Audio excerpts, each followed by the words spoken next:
Stromboli and calzones, is there anything better than warm golden bread stuffed with savory fillings and melty cheese? I'm feeding a crowd tonight and need something simple, comforting, and easy to pull together without spending hours in the kitchen. This Italian-inspired picnic sandwich is the perfect solution. Tonight, I'm using frozen pizza dough from the freezer section of the grocery store because it's quick, easy, and works beautifully. But if you've planned ahead and have homemade sourdough ready to go, I highly recommend using it. I'm starting by mixing together my cheeses. I like to use a combination of shredded provolone, Monterey Jack, and sharp cheddar because they melt beautifully and give you the perfect blend of creamy, rich flavor. Feel free to use your favorite cheeses or whatever you have on hand. I'm mixing my shredded cheeses with the sour cream and cream cheese until everything is well combined. Then I'm adding the meats, thinly sliced Genoa salami, sliced ham, and pepperoni, and gently folding everything together until the filling is evenly mixed.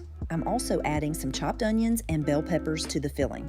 They add a fresh crunch and just the right amount of flavor to balance all that cheesy, savory goodness. Start by preheating your oven to 350 degrees Fahrenheit so it's nice and hot by the time your stromboli is ready to bake.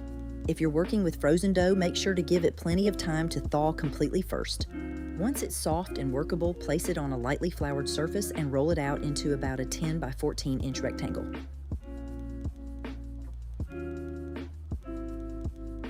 Now for the fun part, building the filling. Layer your meats right down the center third of the dough. Carefully fold the sides of the dough up and over the filling, bringing the edges together in the center and sealing everything in. Flip the loaf over so the seam side is facing down on the baking sheet. Use a knife to cut a few slits across the top so steam can escape while it bakes. Brush the top with egg wash to give it that beautiful golden finish. Then sprinkle with sesame seeds or poppy seeds if you'd like a little extra texture and flavor. Bake for about 25 minutes or until the crust is golden brown and cooked through. While the sandwich was baking, I took a few minutes to make some beautiful flower arrangements for the house.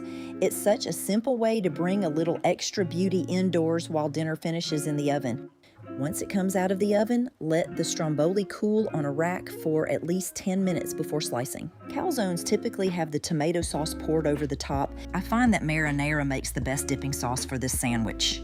Slice into portions on a cutting board and serve with chips and a light salad for an easy, crowd-pleasing meal. You can find the full recipe on my website.